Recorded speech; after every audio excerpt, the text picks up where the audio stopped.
Everyone, welcome to Chauhan institute. आज से हम बिजनेस कम्युनिकेशन की सीरीज स्टार्ट करने जा रहे हैं, जिसमें आज हम अपना फर्स्ट टॉपिक करेंगे, that is nature and process of business communication. Business communication को समझने के लिए हमें दो टर्म्स को समझना बहुत ज़रूरी है, जो कि हमारा बिजनेस और कम्युनिकेशन। तो सबसे पहले देखते हैं business. Business means being busy. It refers to any occupation in which people regularly engage in an activity with a view to earn profit.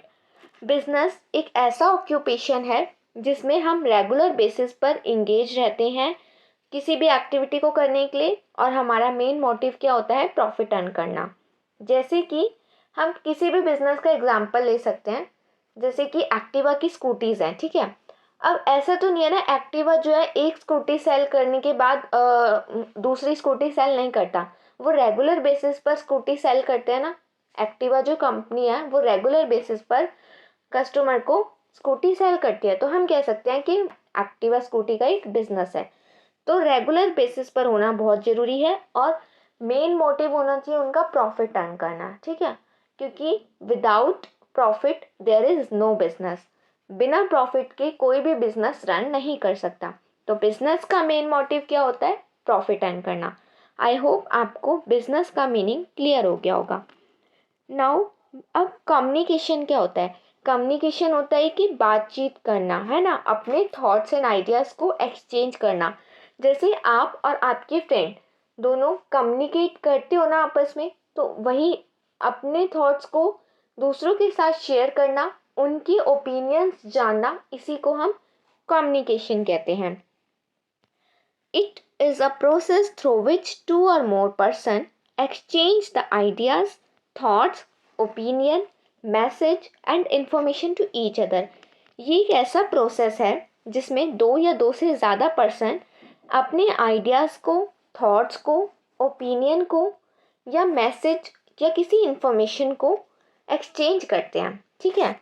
जैसे कि फॉर एग्ज़ाम्पल टीचर क्लास में आए और उन्होंने कोई इन्फॉर्मेशन दी, कोई नोटिस दिया, तो हम कह सकते हैं कि वो स्टूडेंट्स को इन्फॉर्मेशन जो है वो ट्रांसफ़र कर रहे हैं ना, तो वो हम कह सकते हैं कि यहाँ पे कम्युनिकेशन प्रेजेंट है, ठीक है। हम कोई भी मैसेज किसी को देते हैं, कोई इन्फॉर्मेशन किसी को देते हैं, तो वो कम्युनिकेशन के थ्रू ही पॉसिबल है। अगर कम्युनिकेट ही नहीं करेंगे तो हम अपने आइडियाज़, ओपिनियन किसी को भी एक्सचेंज नहीं कर पाएंगे। अगर मुझे अपने फ्रेंड को कोई बात बतानी है तो मुझे उसे कम्युनिकेट करना पड़ेगा, ठीक है। चाहे मैं बोल कर करूँ, लिख कर करूँ, बट मुझे कम्युनिकेट उसे करना पड़ेगा। तो इसी को हम कहते हैं कम्युनिकेशन। अब बिजनेस कम्युनिकेशन क्या होता है, आइए देखते हैं। Business communication is the process of sharing information between people with in and outside a company. Business में जब हम कम्युनिकेशन करते हैं उसी को हम बिजनेस कम्युनिकेशन कहते हैं। जैसे कि सुपीरियर जो है वो अपने सबॉर्डिनेट को इंस्ट्रक्शंस देते हैं ना, कि आपको ये काम करना है, आपको ये काम करना है, तो वो क्या कर रहे हैं? कम्युनिकेट कर रहे हैं। तो अब बिजनेस के अंदर inside the boundaries of company वो कम्युनिकेट कर रहे हैं, तो हम उसको कहेंगे कि ये बिजनेस कम्युनिकेशन है। या हम outside the boundaries of company भी अगर कम्युनिकेशन करते हैं बिजनेस से रिलेटेड इंफॉर्मेशन का, तो हम उसे कहेंगे कि ये भी बिजनेस कम्युनिकेशन है। जैसे कि कंपनी जो है अपनी फाइनेंशियल पोजीशन जो है हर साल की वो पब्लिक को बताती है, तो उसे भी हम क्या कहते हैं कि बिजनेस कम्युनिकेशन है, ठीक है। फॉर एग्जांपल एक मैनेजर है और वो अपने एम्प्लॉयज़ को इंस्ट्रक्शंस दे रहा है या कोई इंफॉर्मेशन दे रहा है, तो उसे भी हम क्या कहेंगे? Business communication.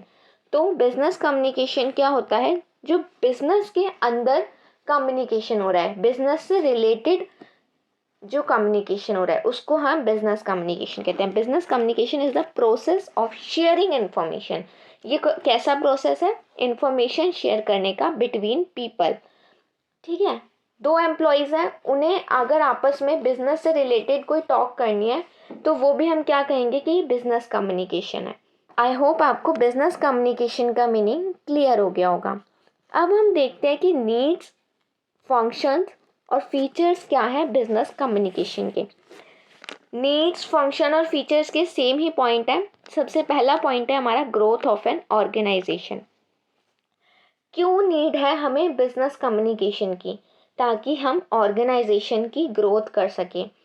देखो, अगर बिजनेस में कम्युनिकेशन ही प्रेजेंट नहीं होगा, अगर मैनेजर अपने एम्प्लॉयज़ को इंफॉर्मेशन कम्युनिकेट कर ही नहीं पा रहा, ऑर्डर दे ही नहीं पा रहा, ऑर्डर अगर वो देगा तो कम्युनिकेशन के थ्रू ही तो देगा ना, बोलकर बताएगा, लिखकर बताएगा नोटिस बोर्ड पर। बट अगर वो कम्युनिकेट ही नहीं कर पा रहा अपने एम्प्लॉय से, तो क्या एक ऑर्गेनाइजेशन अच्छे से रन कर पाएगी? मुझे कमेंट सेक्शन में बताओ, कर पाएगी या नहीं कर पाएगी? नहीं कर पाएगी ना। तो बिजनेस की अच्छी ग्रोथ के लिए बिजनेस में कम्युनिकेशन का होना बहुत ज़रूरी है। Now next one is smooth functioning of the organisation. Organisation की स्मूथ फंक्शनिंग के लिए भी हमें बिजनेस कम्युनिकेशन की नीड होती है। अगर एम्प्लॉयज़ आपस में इंफॉर्मेशन एक्सचेंज कर ही नहीं पाएंगे, आइडियाज़ और ओपिनियंस को एक्सचेंज नहीं कर पाएंगे, तो वो एक ऑर्गेनाइजेशन को अच्छे से रन नहीं कर पाएंगे। Now to make public relation. अब पब्लिक से अच्छे रिलेशन बनाने के लिए भी हमें कम्युनिकेशन बहुत इंपॉर्टेंट है। मैंने बताया ना, कंपनी जो है हर साल अपनी फाइनेंशियल पोजीशन को, सेल्स को, प्रॉफिट को पब्लिक के आगे डिस्क्लोज करती है। क्रेडिटर्स के आगे, डेटर्स के आगे, सबके आगे वो अपनी फाइनेंशियल पोजीशन को डिस्क्लोज करती है। तो इससे क्या होगा, उस कंपनी के पब्लिक के साथ अच्छे रिलेशंस बनेंगे। तो ये किससे पॉसिबल हुआ? कम्युनिकेशन से। और क्योंकि ये बिजनेस से रिलेटेड कम्युनिकेशन था, तो हम इसको बिजनेस कम्युनिकेशन बोलेंगे। Now to encourage the employees. अब एम्प्लॉयज़ को हम कैसे एनकरेज कर सकते हैं? उनको मोटिवेट करके, ठीक है। लेकिन मोटिवेशन भी कैसे पॉसिबल है? कम्युनिकेशन के थ्रू ही तो मोटिवेट कर सकते हैं। अगर मैं अपने एम्प्लॉयज़ को मोटिवेट करना चाहती हूँ, तो फॉर एग्जांपल मैं कहती हूँ कि अगर आपने अच्छा काम किया तो मैं आपको 10% हायर वेजेस दूंगी इस मंथ। तो अब मैं ये इन्फॉर्मेशन उनको कम्युनिकेट करूँगी, तभी तो वो अच्छा वर्क करेंगे ना, तभी तो वो मोटिवेट होंगे, एनकरेज होंगे अच्छा प्रोडक्शन करने के लिए। तो ये किससे पॉसिबल हुआ? कम्युनिकेशन के थ्रू ये पॉसिबल हुआ। Now next is for successful selling. Selling के लिए भी हमें क्या, कम्युनिकेशन बहुत ज़रूरी है। जैसे कि हम एडवर्टीजमेंट करते हैं, तो वो भी एक कम्युनिकेशन का ही मीडियम है, वो भी कम्युनिकेशन के थ्रू ही पॉसिबल है, तभी हमारी सेल्स जो है वो इंक्रीज हो पा रही है। Now for presenting new business ideas. मान लो कंपनी में किसी पर्सन के पास बहुत अच्छा आइडिया है, बट जब तक वो उस आइडिया को प्रेजेंट नहीं करेगा, कम्युनिकेट नहीं करेगा, किसी के साथ शेयर नहीं करेगा, तब तक क्या वो आइडिया औरों को पता चल पाएगा? नहीं। तो न्यू बिजनेस आइडिया को प्रेजेंट करने के लिए भी हमें बिजनेस कम्युनिकेशन की नीड होती है। Now the next one is for sending end fulfilling orders. अगर हमें हमारा रॉ मटेरियल ख़त्म हो गया मान लो कंपनी में, ठीक है, तो अब प्रोडक्शन रुक जाएगा, तो ऑर्डर हमें करना पड़ेगा ना रॉ मटेरियल का। तो जब तक हम उसे कॉल करके बोलेंगे नहीं, तो जो सेलर है उसको कैसे पता चलेगा कि हमारी कंपनी में रॉ मटेरियल की नीड है?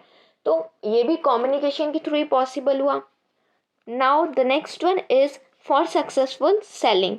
ये तो हमने कवर कर ही लिया, सक्सेसफुल सेलिंग के लिए हमें बिजनेस कम्युनिकेशन की नीड होती है। Next is for effective meetings. Meetings जो होती हैं कंपनी के अंदर, बिजनेस के अंदर, उनको इफेक्टिव बनाने के लिए भी हमें कम्युनिकेशन की नीड होती है। अब कोई मीटिंग हुई है मान लो, तो वो इफेक्टिव कैसे बनेगी? हम कैसे कह सकते हैं कि मीटिंग हमारी प्रोडक्टिव रही? मान लो मैं मैनेजर हूँ कंपनी की, मैंने 1 घंटे की मीटिंग रखी है। अब अगर उस मीटिंग में हम कम्युनिकेट ही नहीं कर रहे आइडियाज़ को, है ना, हम किसी मैं जो मैनेजर हूँ, मैं अपने एम्प्लॉयज़ से कुछ बात ही नहीं कर पा रही, एम्प्लॉयज़ आपस में बात नहीं कर पा रहे, एम्प्लॉय जो है अपने मैनेजर को कुछ बता नहीं पा रहे, कम्युनिकेट नहीं कर पा रहे, सब बस बैठे हुए हैं, तो क्या वो मीटिंग इफेक्टिव होगी? नहीं। वो हमारा 1 आवर क्या हो जाएगा? वेस्ट हो जाएगा। तो मीटिंग को इफेक्टिव बनाने के लिए हमें एक अच्छा कम्युनिकेशन वहाँ पे रखना पड़ेगा, ठीक है। तो आई होप आपको बिजनेस कम्युनिकेशन की कितनी ह्यूज नीड है वो क्लियर हो गया होगा, ठीक है। Now the next one is objectives of business communication. Business communication की क्या क्या ऑब्जेक्टिव्स हैं? ऑब्जेक्टिव्स क्या होते हैं? उद्देश्य, ठीक है। पहला है टू सेंड इन्फॉर्मेशन। इन्फॉर्मेशन को सेंड करने के लिए भी बिजनेस कम्युनिकेशन की हमें नीड होती है। तो पहला उद्देश्य क्या है बिजनेस कम्युनिकेशन का? इन्फॉर्मेशन को सेंड करना। सुपीरियर अपने सबॉर्डिनेट्स को अगर कोई इन्फॉर्मेशन देना चाहता है तो वो कम्युनिकेशन के थ्रू ही पॉसिबल है। नाउ टू रिसीव सजेशन, अगर सबॉर्डिनेट्स जो है सुपीरियर को कोई सजेशंस देना चाहते हैं तो वो भी क्यों किससे पॉसिबल है, बिजनेस कम्युनिकेशन के थ्रू ही। टू इंस्ट्रक्ट, मैनेजर अपने एम्प्लॉयज़ को इंस्ट्रक्शंस देना चाहते हैं कि आपने ये काम करना है इस वीक, तो ये बिजनेस कम्युनिकेशन का एक ऑब्जेक्टिव है कि हमें इंस्ट्रक्शन दे सकते हैं। टू रिमूव र्यूमर्स, बहुत सारी जब अफवाहें फैल जाती हैं मान लो बिजनेस के बारे में कि ये बिजनेस तो लॉस में जा रहा है, तो उस र्यूमर्स को क्लियर करने के लिए, रिमूव करने के लिए हमें क्या किसकी नीड होती है, बिजनेस कम्युनिकेशन की। जब तक हम पब्लिक को बताएंगे नहीं कि हमारा बिजनेस कितना अच्छा रन कर रहा है तो क्या पब्लिक को पता चलेगा, नहीं। तो र्यूमर्स को रिमूव करने के लिए भी हमें बिजनेस कम्युनिकेशन की नीड होती है। The next one is to motivate employees, employees को मोटिवेट करना भी हमारा बिजनेस का एक ऑब्जेक्टिव है। टू एक्सचेंज इन्फॉर्मेशन, मान लो एक एम्प्लॉय के पास कोई इन्फॉर्मेशन है और वो दूसरे एम्प्लॉय को जो है देना चाहता है, तो ये किसके थ्रू पॉसिबल है, बिजनेस कम्युनिकेशन के थ्रू। नाउ प्लान्स बनाने के लिए भी हमें कम्युनिकेशन की नीड होती है, तो बिजनेस कम्युनिकेशन का ऑब्जेक्टिव एक प्लान डेवलप करना भी हुआ। Now to implement plan, implement करने के लिए प्लान को हमें बिजनेस कम्युनिकेशन की नीड होती है। The another objective of business communication is to coordinate, coordination means कि सब मिलजुल कर एक ऑर्गेनाइजेशन में काम कर रहे हैं, तो कोऑर्डिनेशन बैठाना भी बिजनेस कम्युनिकेशन का एक ऑब्जेक्टिव है। कोऑर्डिनेशन कब बैठेगा, जब उनके बीच अच्छा कम्युनिकेशन होगा। अगर वो बात करेंगे एक दूसरे से तभी तो उन्हें पता चलेगा कि इसका नेचर कितना अच्छा है, तो वो अच्छे से कोऑर्डिनेट कर पाएंगे आपस में। Now to increase efficiency, business का एक और ऑब्जेक्टिव भी है कि एफिशिएंसी को इंक्रीज करना। एफिशिएंसी मीन्स कि लेस टाइम और लेस कॉस्ट को यूज़ करके अच्छा और ज़्यादा प्रोडक्शन करना। तो ये भी कब पॉसिबल है, जब कम्युनिकेशन प्रेजेंट होगा बिजनेस में, जब मैनेजर मोटिवेट कर सकेगा एम्प्लॉयज़ को, एम्प्लॉयज़ अपने आइडियाज़ को एक्सचेंज कर सकेंगे आपस में, ठीक है। Now the another objective of business communication is to achieve organisational goal, organisational goal को अचीव करने के लिए भी हमें बिजनेस कम्युनिकेशन की नीड होती है। जब तक एक manager plan and policy, organisational goal अपने एम्प्लॉयज़ को नहीं बताएगा, जब तक एम्प्लॉयज़ उसके अकॉर्डिंग वर्क कर ही नहीं पाएंगे। Now process of business communication, process of business communication में हमारा सबसे पहला पॉइंट है आइडिया। सबसे पहले एक आइडिया आता है किसी के माइंड में, ठीक है, फिर वो किसी के साथ शेयर करना चाहता है, उस पर्सन को हम सेंडर कहते हैं, फिर वो मैसेज की फॉर्म में उसको शेयर करता है। Then encoding, channel, receiver, decoding and feedback. अब हम इन्हें डिटेल में स्टडी करेंगे कि क्या क्या होते हैं। सबसे पहले हमारा आइडिया, जब किसी के माइंड में कोई आइडिया आता है तभी से हमारा कम्युनिकेशन प्रोसेस स्टार्ट हो जाता है, ठीक है। मान लो ये एक पर्सन है, इसके माइंड में कोई आइडिया आया कि हम इस चीज़ का बिजनेस कर सकते हैं। मान लो इसके माइंड में आइडिया आया हम नोटबुक बनाने का बिजनेस कर सकते हैं। अब ये इस पर्सन को ये बात बताना चाहता है, ठीक है, तो हम इसको क्या कहेंगे, सेंडर, क्योंकि ये सेंड करना चाहता है, कन्वे करना चाहता है, और ये रिसीव करेगा तो हम इसको क्या कहेंगे, रिसीवर। तो सबसे पहले किसी के माइंड में आइडिया आता है। Now sender is a person who convey the message. अब इसके माइंड में आइडिया आया, ये इसको कन्वे करेगा, तो ये पर्सन कौन हो गया, सेंडर, ठीक है। अब ये जो बात इसको बताएगा उस कंटेंट को हम क्या कहेंगे, मैसेज, है ना। जो कंटेंट ये इसके साथ शेयर करेगा उसे हम मैसेज कहेंगे। तो मैसेज क्या होता है, द कंटेंट ऑफ आइडिया, जो आइडिया इसको आया था उसका जो कंटेंट है, which sender want to share with the receiver, जो सेंडर रिसीवर के साथ शेयर करना चाहता है उसको हम कहते हैं मैसेज, ठीक है। अब देखो जो रिसीवर है वो सेंडर का माइंड तो नहीं पढ़ सकता ना, तो सेंडर को क्या करना पड़ेगा, जो ये मैसेज देना चाहता है उसको किसी लैंग्वेज के थ्रू बताएगा, या तो लिख कर बताएगा, है ना, मान लो रिटर्न फॉर्म में बताएगा, या ओरल बोल कर बताएगा, ऐसी, है ना। तो या फिर हो सकता है कि कुछ एक्शन करके बताए, ये कोई पिक्चर के थ्रू बताए, कोई गेस्चर के थ्रू बताए, है ना, उसको हम कहते हैं एनकोडिंग, ठीक है। तो वो जिस फॉर्म में उस रिसीवर को मैसेज कन्वे करेगा उसको हम कहते हैं एनकोडिंग, ठीक है। Now receiver can not read the mind of sender, receiver जो पर्सन था वो सेंडर का माइंड नहीं पढ़ सकता, रिसीवर यही पर्सन था ना, तो ये सेंडर का माइंड तो नहीं पढ़ सकता, तो सेंडर को क्या करना पड़ेगा, अपनी बात को बताने के लिए कन्वर्ट करना पड़ेगा अपने आइडिया को किसी लैंग्वेज में ये सेंडर जो है इसको ये बताए, या फिर किसी सिंबल के थ्रू बताए, कुछ एक्शन करके रिसीवर को बता रहा है, या फिर कोई पिक्चर शो कर दे कि जिससे रिसीवर समझ सके, या कोई गेस्चर के थ्रू सेंडर जो है रिसीवर को अपनी बात समझा सके, उसको हम कहते हैं एनकोडिंग। ठीक है। नाउ चैनल क्या होता है? इट इज़ द वे और means through which the encoded message has to be transmitted to receiver. अब जो मैसेज वो भेजेगा किसी चैनल के थ्रू भेजेगा ना, मान लो अगर वो रिटर्न फॉर्म में बता रहे हैं उसको, हो सकता है वो मेल के थ्रू भेजे, है ना, व्हाट्सएप के थ्रू भेजे, तो जिस भी थ्रू वो उस मैसेज को बताएगा उसे हम कहेंगे चैनल। ठीक है। भेजेगा जिस भी थ्रू वो उस मैसेज को। रिसीवर वो पर्सन होता है जो रिसीव करता है। Decoding refers to converting the encoded message into language and understanding the message. अब देखो, सेंडर ने जो क्या किया, मैसेज भेज तो दिया, ठीक है, सेंडर ने मैसेज भेज दिया रिसीवर के पास, ठीक है, चैनल के थ्रू भेज दिया, मान लो मेल लिख दी सेंडर ने, रिसीवर के पास मैसेज आ गया। अब रिसीवर क्या करेगा, उस मैसेज रिसीवर के पास आ गया, उस मैसेज को अपनी लैंग्वेज में कन्वर्ट करके अंडरस्टैंड करेगा कि मैसेज में लिखा क्या है, तो उसे हम कहेंगे डिकोडिंग। ठीक है। फीडबैक क्या होता है? After understanding the message the receiver send his response. अब जो रिसीवर है वो अपना रिस्पॉन्स जो है वो किसको देगा? सेंडर को देगा। ठीक है। तो इसे हम क्या कहेंगे? फीडबैक, कि रिसीवर ने फीडबैक दिया। When response reaches the sender, then only communication process end. जब रिस्पॉन्स जो है सेंडर के पास पहुंच गया तो यहाँ पे कम्युनिकेशन प्रोसेस जो है वो एंड हो गया। ठीक है। अब इसमें एक और पॉइंट भी है नॉइज़ का हमारा।